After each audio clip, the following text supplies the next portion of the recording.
반려동물. 사람과 함께 살아가며 심리적인 안정감, 친밀감을 주는 친구 혹은 가족 같은 존재. 우리가 반려동물이라는 용어를 본격적으로 사용하기 시작한 지는 얼마 되지 않았습니다만 인류는 그보다 꽤 오래전부터 동물들과 함께 생활해 왔습니다.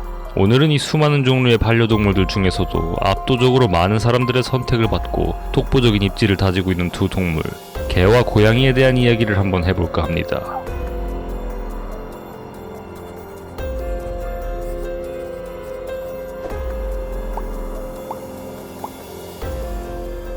같다면 같고 다르다면 다른 이 두 동물이 인류 역사상 가장 치열한 논쟁 중 하나를 탄생시켰다면 믿으시겠습니까? 오늘 저희는 이 질문에 해답을 찾고자 방구석 떼걸록 전문가와 유사 댕댕이 애호가를 모셔봤습니다. 역시 강아지죠. 개과에 속하는 강아지의 조상격이 회색 늑대종이라는 거에 대해서는 대부분이 동의를 합니다. 그런데 늑대와 개는 많이 다르죠. 늑대는 길들여지지 않습니다. 야생성이 제거되어 있지 않아요. 무엇보다 인간을 향한 무조건적인 우호성, 의존성은 개에게서만 나타나는 독보적인 특징입니다. 유전자 분석에 의하면 개와 늑대는 유전적으로 분리된 시점이 약 10만 년 전이라고 추정합니다. 화석을 분석하는 고고학적 증거는 아직 4,000년 전에 머물러 있지만 그럼에도 인류가 최초로 목적성을 갖고 길들인 최초의 동물이라는 점은 분명하다고 봅니다. 이 개라는 종의 탄생에는 이미 인류와의 관계가 전제되어 있는 것이죠. 그런데 인류와의 특별한 관계를 따지면 고양이도 만만치 않습니다. 고양이는 가축이라는 관점으로 바라보기 힘든 동물인 게 사실이에요. 인위적인 교배 등이 매우 힘들고 무엇보다 사람의 명령 체계에 쉽게 불복하니까요. 하지만 그럼에도 인류에게 고양이는 매우 특별한 존재였습니다. 세계 4대 문명 중 하나인 고대 이집트에서 우리는 구체적인 기록을 찾을 수 있어요. 약 5,000년 전으로 추정되는 이집트 무덤에서 정성스럽게 매장된 고양이 뼈가 나왔거든요. 고양이 얼굴을 한 여신 바스테트를 숭배한 고대 이집트인들은 고양이를 일종의 영물이라고 여겼어요. 4, 5세계와의 통로라고 생각하기도 했고요. 기록에 따르면 누구든 고양이를 죽이면 사형을 당했고 고양이를 기르면 세금 감면까지 해줬다고 하니 인류는 참 예로부터 집사 노릇을 톡톡히 해왔던 게 분명해요.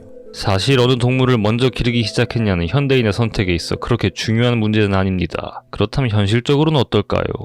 동물을 돌보기 위해 규칙적인 생활을 하는 것이 정서 발달, 우울증 치료에도 유의미한 도움을 준다는 학술 자료도 있으니까요. 그중 반려견만이 가지는 대표적인 특징이 있다면 산책을 들고 싶습니다. 반려견에게 산책은 의식주만큼이나 필수적입니다. 인간이 밖으로 나가서 이야기를 하고 사람을 만나고 하는 사회생활의 방식이 강아지에게는 주변 냄새를 맡는 산책 행위로 치환된다는 것입니다. 견주라면 누구나 공감하겠지만 이 산책 행위가 인간에게도 큰 도움이 됩니다. 운동 부족에 시달리는 현대인에게 규칙적인 생활 습관을 들일 수 있게 해주니까요. 집단 생활을 하는 동물의 가장 큰 특징 중 하나는 분명한 위계 서열이 존재한다는 것입니다. 이런 위계 서열은 반려견에게도 존재하는데 강아지와 주인 사이의 위계는 마냥 일반적이지는 않습니다. 주인은 보금자리와 먹을거리를 제공하고 강아지는 주인에게 복종합니다. 학대가 없다는 가정하에 이러한 위계 서열은 인간에게 의존하는 반려견에게도 안정감을 주고 길들이기 쉽다는 점에서 공동생활을 하는 견주에게도 장점이 됩니다. 확실히 훈련이 쉽다는 점은 엄청난 장점입니다. 그럼 훈련이 어려운 고양이는 반려동물에 적합하지 않은 걸까요? 고양이는 기본적으로 독립심이 강한 동물이에요. 외출이 잦은 현대인들에게는 고양이의 독립성이 메리트가 될 수도 있습니다. 야행성이다 보니 주간에 일을 나가는 직장인들에게 부담스럽지도 않고요. 고양이의 하루 평균 수면 시간은 약 14시간으로 이 중 75% 정도를 얕은 수면을 취합니다. 이런 고양이의 특성은 실내 생활을 하는 현대인들에게 큰 장점으로 다가옵니다. 1인 가구가 급증하는 요즘 고양이가 반려동물로 각광받는 것은 다 이유가 있는 것이죠. 고양이 세수라고 한 번쯤 들어보셨을 거예요. 고양이는 그루밍을 하는 대표적인 동물로 주기적으로 목욕을 시킬 필요가 없는 반려동물 중 하나죠. 고양이는 땀샘이 없기 때문에 침을 몸에 묻혀 체온 조절을 하는데 이 과정에서 혀에 있는 가시 모양 돌기로 털을 정리하기도 하죠. 그래서 같이 사는 집사 입장에서는 사실 굉장히 편합니다. 현실적인 조건들을 살펴봐도 우열을 가리기가 힘듭니다. 그래서 이번에는 미디어가 다루는 개와 고양이를 한번 찾아볼까 합니다. 우리가 무의식적으로 받아들이고 또 만들어온 개와 고양이의 이미지에서 어떤 힌트를 발견할 수 있을지도 모르니까요.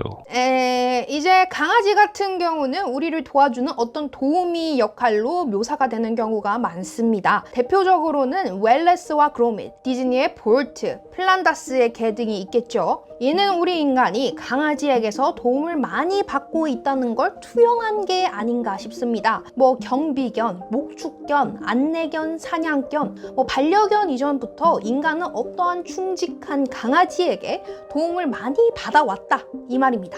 일본의 하치 이야기, 베일리 어게인 이런 영화들을 봐도 이 강아지의 충성심 이런 것들이 잘 나타나 있다고 생각합니다.